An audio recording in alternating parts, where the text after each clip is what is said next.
And I believe that you visit a couple of schools inspired by Mr. Gulen's ideas. What do you think about these schools? It was a very, very eye-opening experience to see the exuberance, particularly of the younger pupils. We had an opportunity to go into one classroom where students were learning their letters with a great deal of enthusiasm. It was a great integration of technology. We were, as teachers, constantly commenting upon how far in advance of many of our own schools these Gulen schools were in terms of students being genuinely enthusiastic about learning in particular.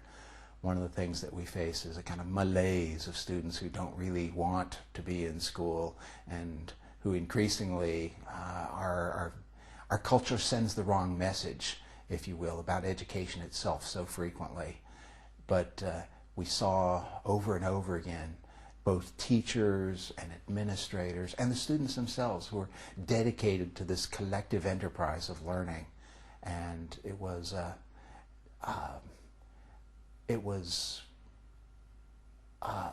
very hopeful that if only we could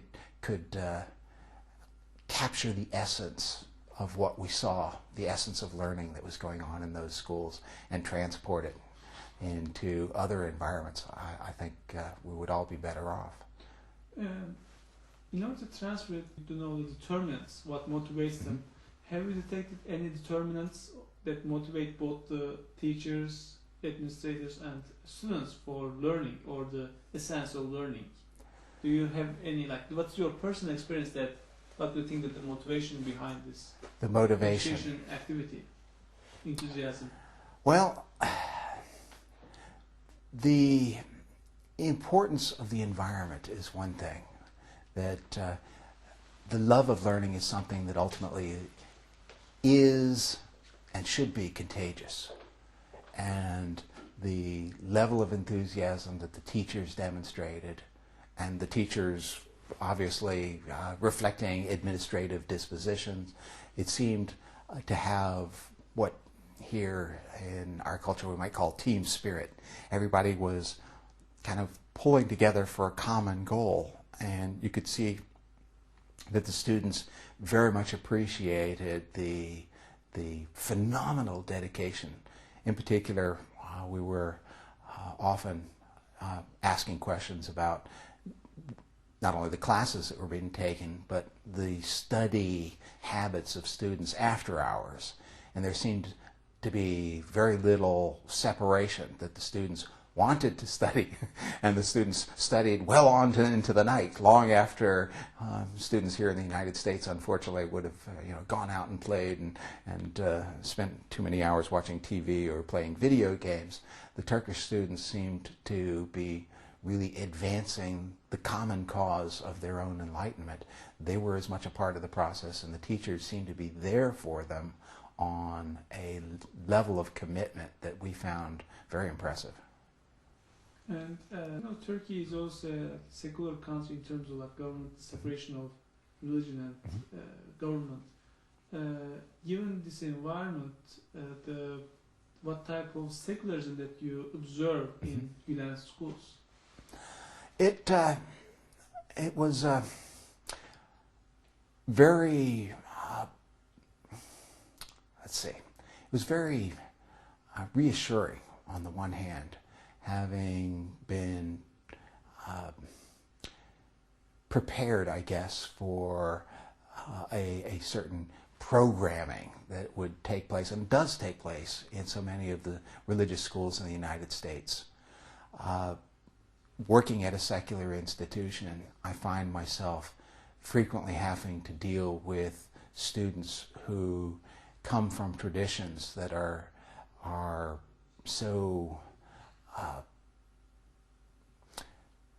limiting in terms of what a student is allowed to think about things, that I was prepared for schools that were producing a single mindset, and found this not to be the case at all. The Gulen schools seem to be a vivacious mixture of all kinds of perspectives, even amongst the faculty. And I think that the Gulen schools truly do profit from a diversity of perspectives, and was pleased also to see how important female faculty members were as role models for young Turkish women, how important the female teachers were within the schools themselves.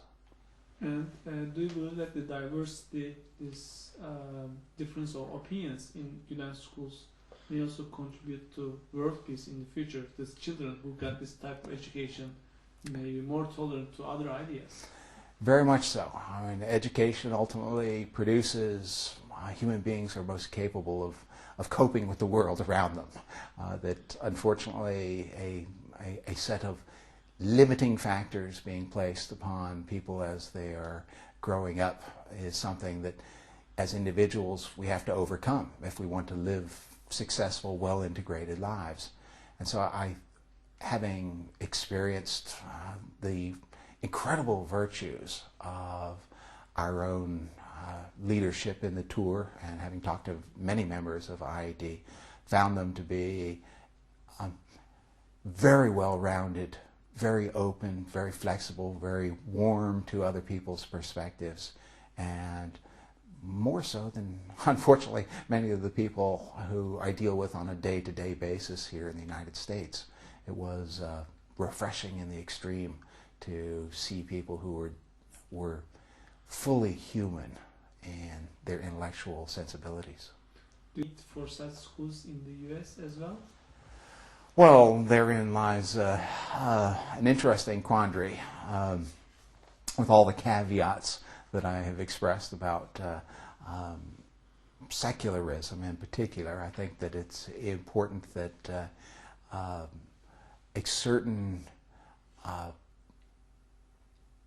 modicum of training be provided to the students that is going to be unencumbered by religious positions. In particular, in the sciences, we're having a great debate in this country over the role of whether evolution should be taught, and yet amongst biologists, I mean, it seems to be a kind of almost axiomatic foundation of the discipline.